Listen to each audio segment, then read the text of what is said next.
Halo, welcome back to my channel. Saya Miss Lim. Di sini saya akan membagikan tips dan trik untuk menjawab soal UKPPK ya teman-teman ya. Kali ini tentang PCK, Pedagogical Content Knowledge. Apa sih Pedagogical Content Knowledge itu? Nah, kalau dalam dunia pendidikan, kualitas seorang guru tidak hanya ditentukan oleh penguasaan materi saja ya teman-teman ya, tetapi juga oleh kemampuannya dalam merancang pembelajaran yang efektif. Itu adalah pengertian dari PCK. Yang belum subscribe, silahkan subscribe agar tidak ketinggalan pembahasan soal dari aku. Yang sudah subscribe, saya doakan dimudahkan dan lancar lulus UKPPK-nya tahun ini. Amin, Allahumma amin. Soal ke-21, seorang peserta didik Anda tampak menarik diri dan sulit berinteraksi dengan teman sekelas. Anda ingin mengembangkan pembelajaran sosial emosional untuk membangun rasa percaya diri. Apa pendekatan awal yang tepat adalah membangun dan mengembangkan pembelajaran sosial emosional untuk membangun rasa percaya diri ya teman-teman ya. Jadi pendekatan awal apa yang paling tepat? Nah, di sini kita lihat untuk opsi yang A, memberi tugas tambahan agar peserta didik lebih sibuk. Nah, untuk opsi yang A di sini bisa membuat siswa semakin terbebani ya teman-teman ya. Jadi skip saja untuk opsi yang A. Opsi yang B, menyampaikan kepada peserta didik lain untuk tidak terlalu memperhatikan. Nah, untuk opsi yang B di sini ada kata untuk tidak terlalu memperhatikan. Ini tidak boleh ya teman-teman ya untuk opsi yang B. Untuk opsi yang B ini menunjukkan kurangnya empati terhadap kondisi emosional siswa, seperti itu ya.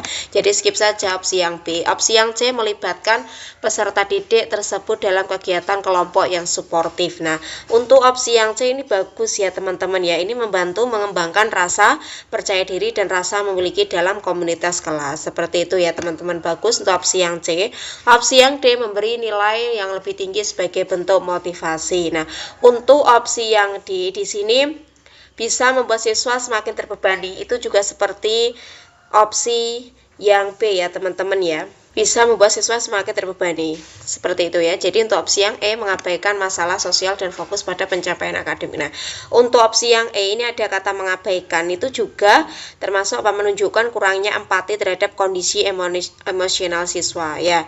Jadi jawaban yang paling tepat itu adalah yang C ya teman-teman ya. Di sini kan untuk membangun pembelajaran sosial emosional, pendekatan yang efektif ya teman-teman adalah melibatkan peserta didik tersebut dalam kegiatan kelompok yang suportif ya. Soal ke-22, Anda sedang menyusun asesmen formatif untuk materi yang baru saja diajarkan. Dalam pendekatan understanding by design, apa prinsip yang harus Anda perhatikan dalam merancang asesmen? Di soal nomor 22 ini kan dalam pendekatan UBD ya teman-teman ya. Asesmen formatif harus dirancang untuk opsi A, asesmen harus bersifat tertulis dan mudah diperiksa. Untuk opsi yang A ini terlalu fokus pada format atau teknis ya teman-teman ya. Jadi skip saja untuk opsi yang A. Opsi yang B, asesmen harus mencakup semua indikator ketercapaian kompetensi dasar. Nah, untuk opsi yang D ini juga sama dengan opsi A, terlalu fokus pada format atau teknis ya. Jadi skip saja untuk opsi yang B.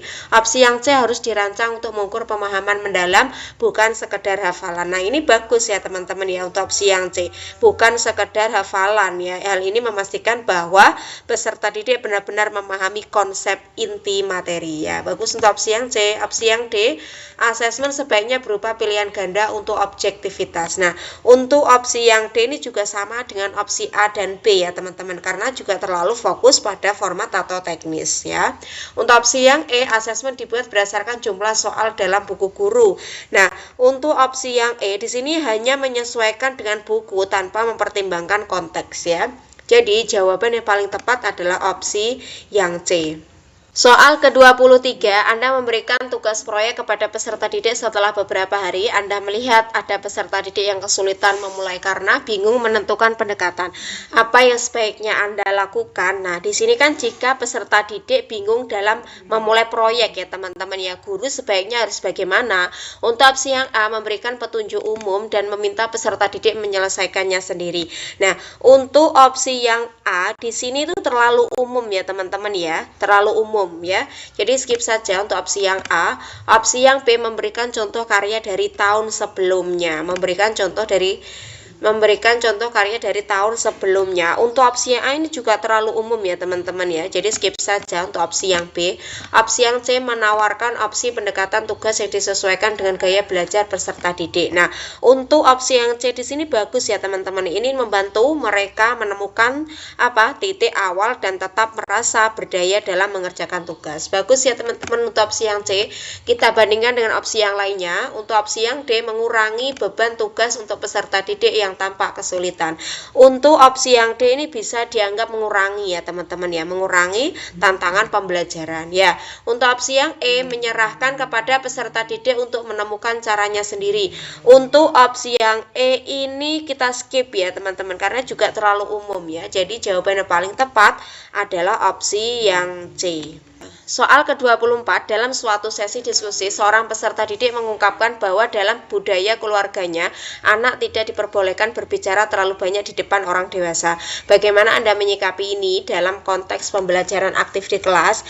Dalam konteks budaya ya teman-teman yang membatasi siswa untuk aktif secara verbal, nah guru itu perlu bagaimana untuk opsi yang A meminta peserta didik tersebut mengikuti norma kelas yang berlaku. Untuk opsi yang A di sini menuntut konformitas ya teman-teman ya, jadi kurang tepat ya untuk opsi yang A. Opsi yang B mengabaikan sikap karena dianggap tidak aktif. Nah, untuk opsi yang B ini justru bisa mempermalukan siswa ya teman-teman ya, atau melemahkan rasa percaya dirinya. Jadi untuk opsi yang B kita skip. Untuk opsi yang C mendorong partisipasi dengan orang yang lebih sesuai, misalnya melalui tulisan. Nah, untuk opsi yang C ini bagus ya teman-teman ya. Kenapa? Karena ini mencerminkan prinsip inclusiveness dan fleksibilitas ya. Bagus untuk opsi yang C. Opsi yang D menjadikannya contoh kurang baik agar peserta lain tidak meniru. Untuk opsi yang D di sini juga sama dengan opsi yang B, mempermalukan siswa ya, atau melemahkan rasa percaya dirinya. Seperti itu ya teman-teman ya. Untuk opsi yang E memberikan nilai karena kurang aktif berkontribusi dalam diskusi. Nah, ini juga sama dengan halnya dengan opsi yang B ya teman-teman ya. Justru bisa mempermalukan siswa atau melemahkan rasa percaya dirinya. Ya, sama ya untuk opsi yang E dan B. Jadi jawaban yang paling tepat adalah opsi yang C. Soal ke-25, Anda memulai pelajaran setelah jam istirahat dan suasana kelas masih ramai serta emosional peserta didik belum stabil. Apa strategi yang paling efektif untuk memulai pembelajaran? Memulai pembelajaran setelah istirahat dengan apa ya teman-teman? Dengan kegiatan seperti apa? Untuk opsi A, langsung menyampaikan materi dengan suara keras agar peserta didik fokus. Nah, untuk opsi yang A di sini bisa membuat peserta didik semakin tertekan ya. Untuk opsi yang B memberikan kuis mendadak agar peserta didik tenang. Untuk opsi yang B di sini juga sama dengan opsi yang A ya, bisa membuat peserta didik semakin tertekan juga karena kan baru mulai pelajaran setelah jam istirahat ya. Untuk opsi yang untuk opsi yang C melakukan kegiatan singkat seperti refleksi diri atau teknik pernafasan untuk menenangkan suasana. Nah, untuk opsi yang C ini bagus ya teman-teman ya, merupakan pendekatan sosial emosional yang bijak. Seperti itu ya. Ini membantu menstabilkan emosi dan menyiapkan kondisi belajar yang optimal. Bagus ya teman-teman ya. Untuk opsi yang D menunggu hingga peserta didik tenang sendiri. Nah, untuk opsi yang D ini terlalu pasif ya teman-teman ya. Kita lanjut untuk opsi yang E, mengeluhkan sikap peserta didik sebelum pelajaran dimulai. Untuk opsi yang E ini memperburuk suasana kelas ya teman-teman, kan karena mengeluhkan sikap peserta didik sebelum pelajaran dimulai ya. Jadi jawaban yang paling tepat adalah opsi yang C.